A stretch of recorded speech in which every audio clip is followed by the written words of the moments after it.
তো ভাই আমি দেখে নিয়েছি নেটফ্লিক্স থেকে আসা একদম নতুন মুভি নাদানিয়া, স্টারার নেপো কিডস, মানে সাইফ আলী খানের ছেলে ইব্রাহিম আলী খান আর জাহ্নবী কাপুরের বোন খুশি কাপুর।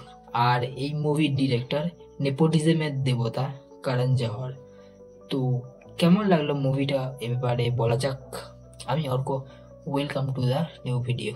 ভাই এইরকম টাইপের মুভি আমি লাস্ট আমার ছোটবেলায় দেখেছিলাম, যেখানে মুভিতে হিরো হিরোইন আর শুধু কলেজটাই থাকতো, আর সেখানকার কলেজে পড়াশোনা ছাড়া বাকি সব জিনিস হতো।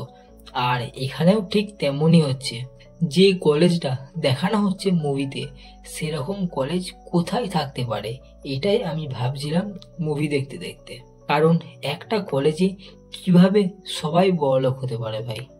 আর এই কলেজে দেখি পড়াশোনা ছাড়া বাকি সব হচ্ছে, পড়াশোনা ছাড়া কম্পিটিশন হচ্ছে, কিন্তু কোনো কাজের বিষয়ে না। কি বিষয়ে কম্পিটিশন হচ্ছে না, কার কটা গার্লফ্রেন্ড আছে, কাকে বেশি দেখতে ভালো লাগছে, কার জামা বেশি দামি, কার চারপাশে বেশি মেয়ে থাকছে, এইসব নিয়ে কম্পিটিশন হচ্ছে এই কলেজে। আর স্টোরি তো ভাই বাদই দিচ্ছি, এত হাই লেভেলের স্টোরি এই মুভিতে যে আমি তো ভাই বুঝতেই পারলাম না। আর সাথে রয়েছে দুজনাকার অ্যাক্টিং, একদম টপ লেভেলের অ্যাক্টিং ভাই।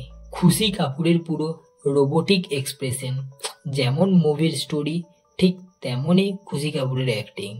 ভাগ্যিস খুশি কাপুরের সামনে ইব্রাহিম আলী খান ছিল, যদি কোনো ভালো অ্যাক্টর থাকতো তাহলে মুভির শুটিংয়ের মাঝেই মুভির সেট ছেড়ে পালিয়ে যেত।